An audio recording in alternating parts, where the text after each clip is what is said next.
Hey friends and family, hey, it's Chuck coming to you live from my dining room. I got a little painting project going on. Right before this whole quarantine, Ann and I were gonna pay a company to come in and paint the whole house. It was gonna be very expensive. They were painting all of it: walls, doors, trim, ceilings, everything. Well, once we figured out where we were gonna be quarantined for a number of weeks, I said, I can save us that money. I'll do it all myself. It was a really good idea. I'm not going to sit on my couch and just hand people cash and watch them work while I do nothing. So we're doing the whole house now. Again, ceilings, trim, doors, walls, every bit of it. Ann's agreed. She's helping me. We're getting knocked out. But it's a great evidence to the fact that you should not make decisions when you're under quarantine. It's one of the dumbest things I've ever decided to do. We should have paid people to knock this out. But it's got me thinking, my house is going to look completely different after the quarantine than it did before.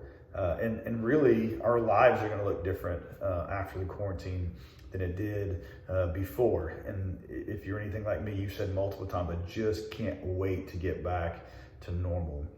And it got me to thinking, are there some things about normal that we don't want to go back to? Now, we do want to go back to meeting physically in church. We want to go back to having barbecue after church or Mexican food after church. We do want to get back to having haircuts. I'm good. Some of you guys are atrocious. You need haircuts. We do need to get back to wearing not pajamas 24/7. Some of you guys are wearing them 2 and 3 days in a row. It's gross. Shower, change your pajamas at least. We do want to get back to having travel restrictions lifted and where I don't have to wear a ninja outfit just to go to Walmart.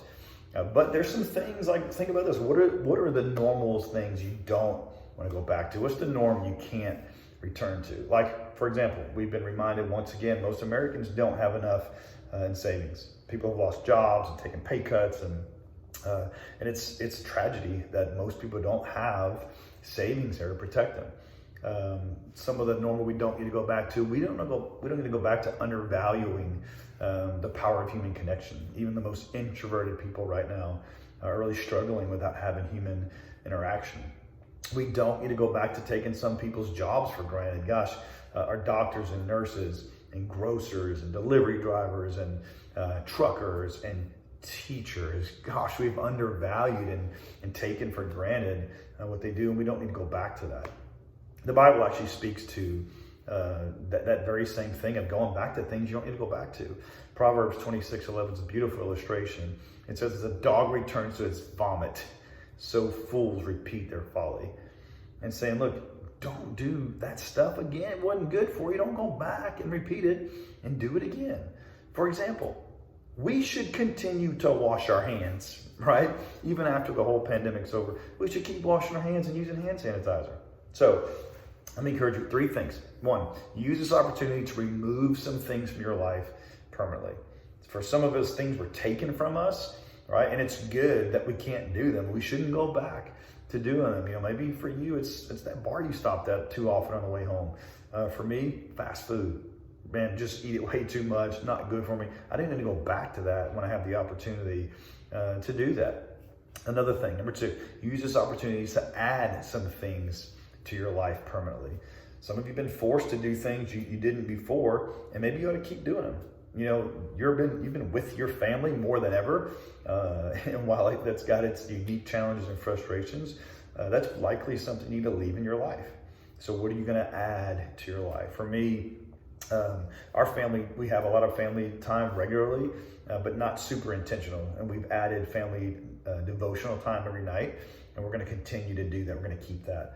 Also, we've added, there's a project I've been wanting to do with my boss and friend, Doug Curley. We want to do a podcast together because we think we're funny and people would want to listen to us.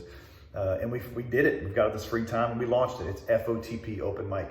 It's available on iTunes. Episode 1 is available. I think we're going to record episode 2 tomorrow. So go check that out on iTunes, FOTP Open Mic. And the third thing is use this opportunity to change some things about your life permanently. This has forced people into change, and some of those changes need to stay. Maybe consider, do I change the way I handle my finances?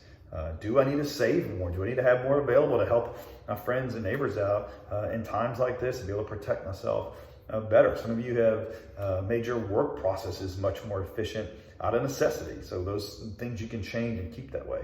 For me, the thing I'm going to change is I connect with a lot of people throughout the week, but I need to do it more. Just to randomly checking in on people as they cross my mind and I think about them. I need to do that a little bit better. So that's the thing that I'm going to change. So I am looking forward to getting back to some things, to normal, and hugging and shaking hands at church. Can't wait to get back to doing that. I don't mind our Zoom or Google Meets meetings, but I really want to get back to doing our meetings in person, be around the people that I work with and enjoy being with. And our small group, been meeting online. It's okay. I'm enjoying it. I really want to get back to being at home and eating together and being physically close to one another. So looking forward to that. Looking forward to my kids being somewhere else 40 hours a week and somebody else teaching them their schoolwork. Looking forward to working out with people again, because I just don't do it often enough or hard enough when I'm by myself. So whatever it is, just look different after this than you did coming in. Don't let the time go wasted. Don't look back at 2020 and it's just the quarantine. How about the time that you improved because of the quarantine? Find something new. Remove something old that doesn't need to be there. Do something better. Connect with people more. Love people better. But no matter what you do, it's two things do not do after the quarantine's over. Don't paint your whole house, and don't return to your vomit. See you guys next time.